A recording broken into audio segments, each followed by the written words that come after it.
Hey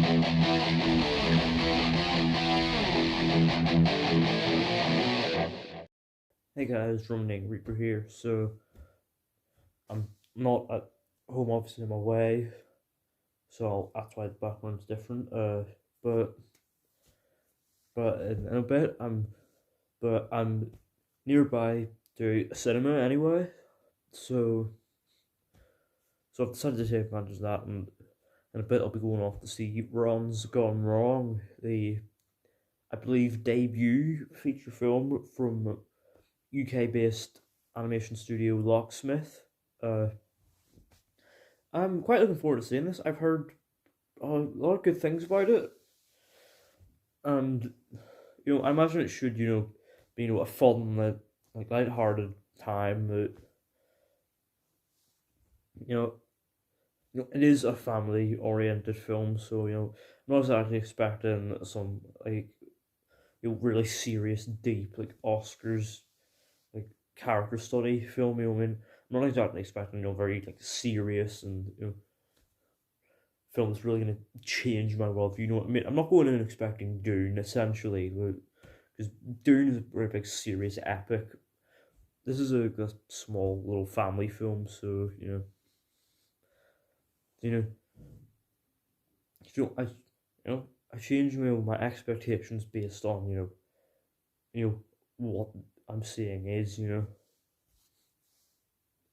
because because at the end of the day, each film sets out to do something different, and this film is sets out to be entertaining for families, So I'm expecting a bit of fun, a bit of lighthearted, a bit of lighthearted, harmless fun, right?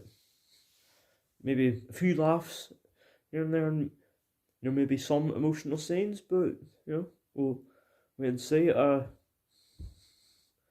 off to the cinema. I bet it's my first time actually going to the cinema you're about to see, so this will be an entirely new experience for me. So yeah, without further ado, I'm gonna go off and see Ron's Gone Wrong.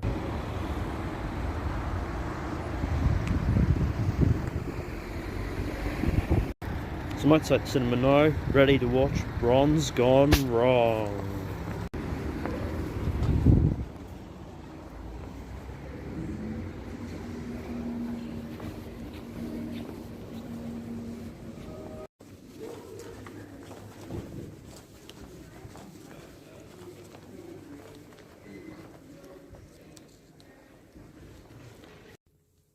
So yeah, now it's time for Ron's Gone Wrong.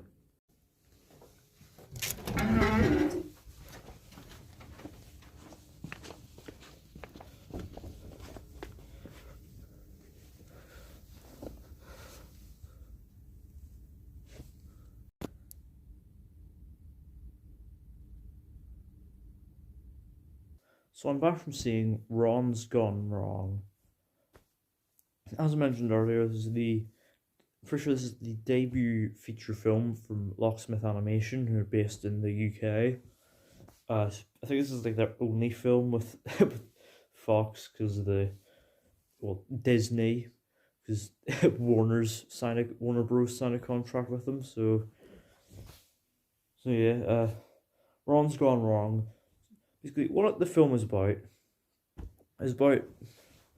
basically this company Bubble has big tech company has created a new device called the Bebot, which is essentially like a digital best friend, if you will. It knows kid gets it, and the robot learns all its interests and everything about the kid, so that it can find people with similar interests, or people who have other things in common, and try and make friends. It's essentially a friend for the social media age.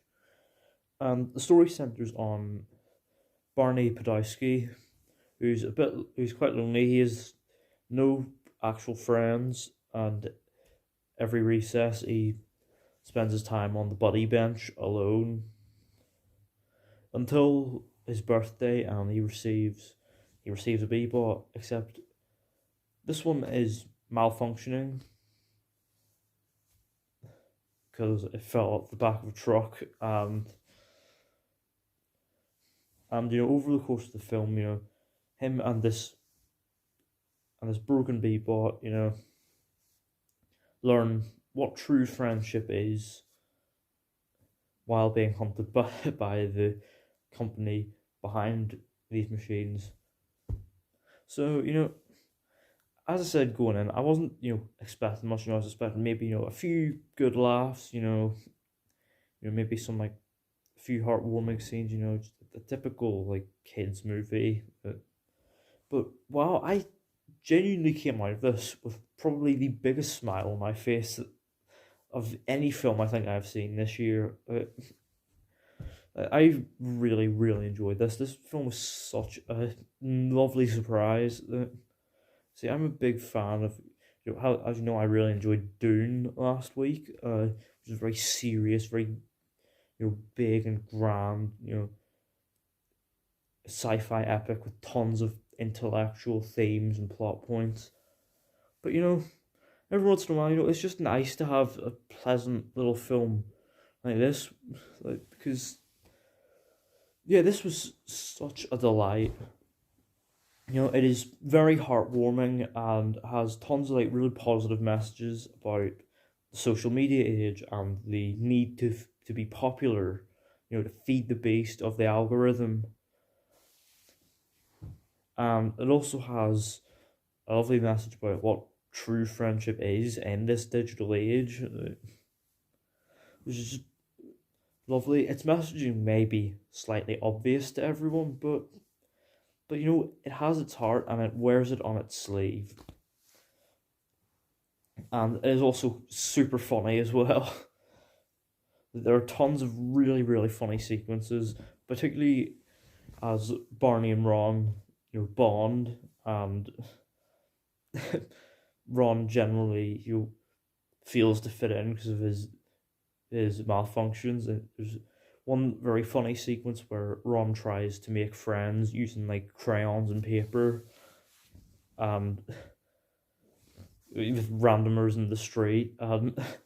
Another sequence where he he literally beats up a kid in a play park. It's so funny, and the voice acting to bring the characters to life is, it works as a treat, especially Zach Galifianakis as Ron, who honestly casting him as this character was just such a stroke of genius because his delivery and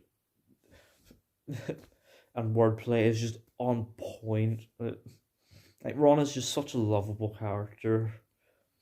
And another character I also really enjoyed that had some pretty funny scenes was Olivia Colman as Barney's grandmother, who's Bulgarian and very anti-communist, and has some very like old, traditional ways, and and combined with the very technology-heavy modern world, made for some very entertaining scenes, and it just kind of proves that between this and the Mitchells versus the Machines, Olivia Colman just seems to be on a roll with quality technology-based animated films.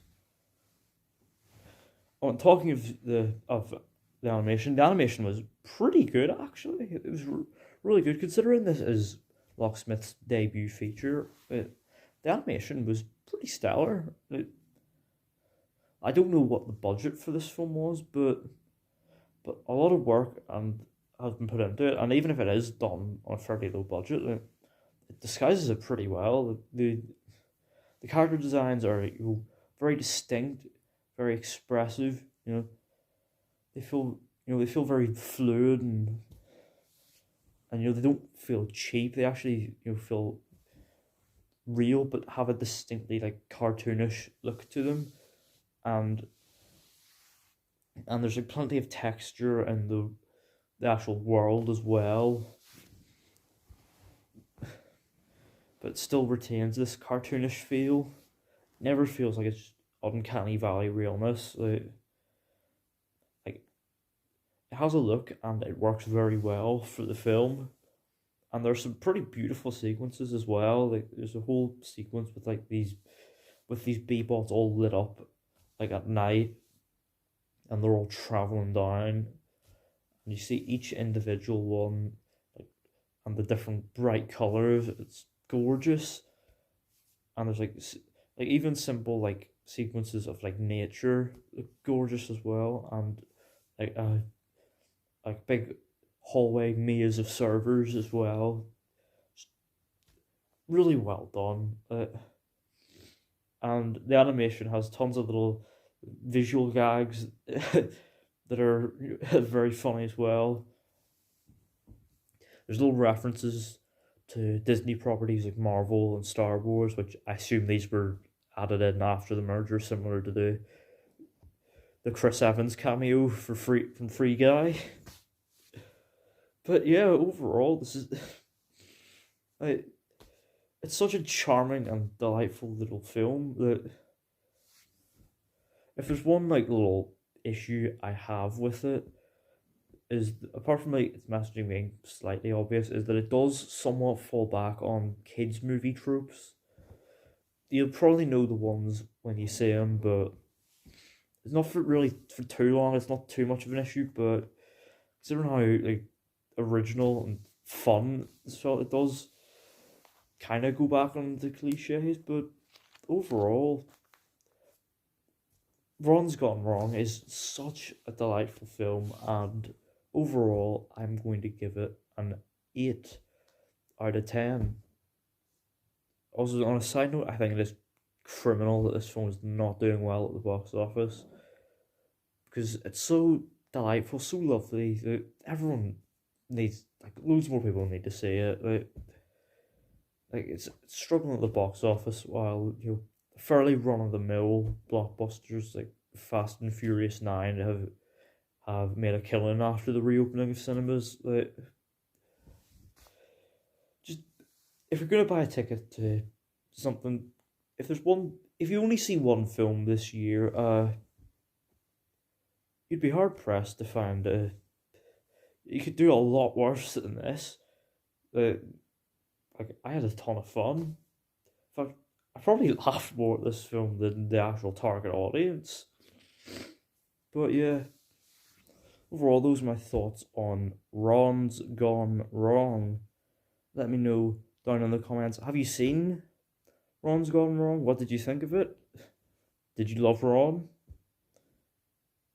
And what do you think about this film's box office performance? Let me know all that down in the comments. Don't forget to hit the thumbs up button if you enjoyed. Don't forget to hit the subscribe button if you're new. And don't forget to turn on post notifications so you don't miss an upload.